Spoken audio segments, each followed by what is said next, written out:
जय श्री राम।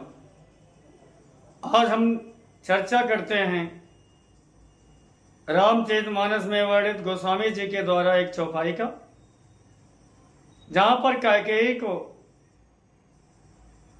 राजा दशरथ के लिए कटुवचन कहते हुए गोस्वामी जी ने दर्शाया है। उस दृश्य के पीछे और उस चौपाई के माध्यम से गोस्वामी जी ने संपूर्ण नारी जाति को एक संदेश भी दिया है।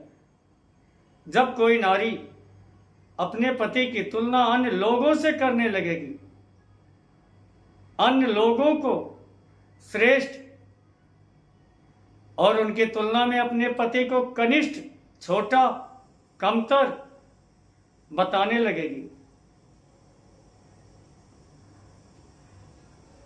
तब यह उसके द्वारा किया गया अपने पति का सबसे बड़ा अपमान होता है। और उस अपमान का प्रतिफल क्या होता है? कैकेयी का प्रतिफल क्या था? महाराज दशरथ ने अपने प्राण को त्याग दिए थे और उसके बाद पूरा जीवन कैकेयी का संताप में बीत गया। या एक कहानी और भी है। रावण की माता कैकसी ने ऐसे ही कपट अपने पति विश्वकर्मा से किया था, जिससे इतने आहत हुई कि विश्वकर्मा घर को ही छोड़ करके जंगल में चले गए। अब आते हैं हम अपने मूल चर्चा पर कि नारी जाति के लिए सीख क्या दिया है गोस्वामी जी ने।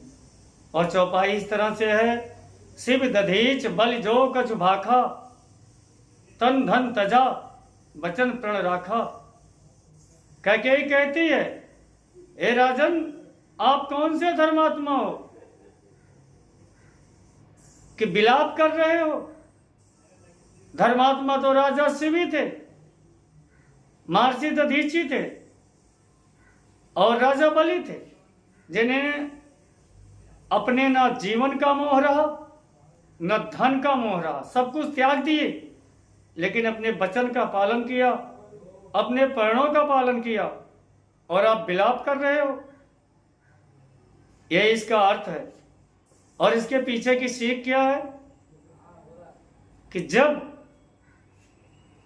कोई भी पत्नी अपने पति की तुलना अन्य लोगों से करके उसे कमतर बताती है, तो यह उस पति का सबसे बड़ा अपमान होता है।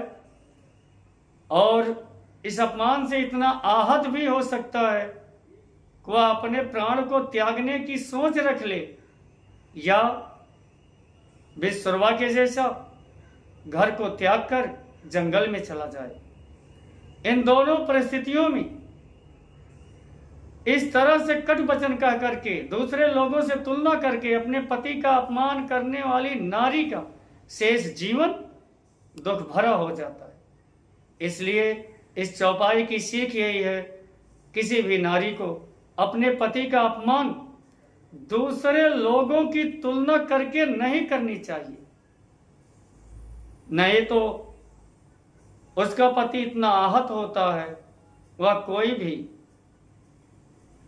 असाहसिक, असामयिक कदम को उठा सकता है और उस नारी का जीवन दुख भरा हो सकता है।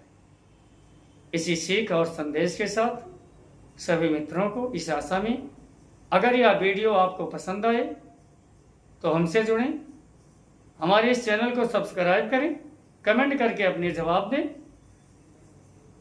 लाइक करें। जय श्री राम।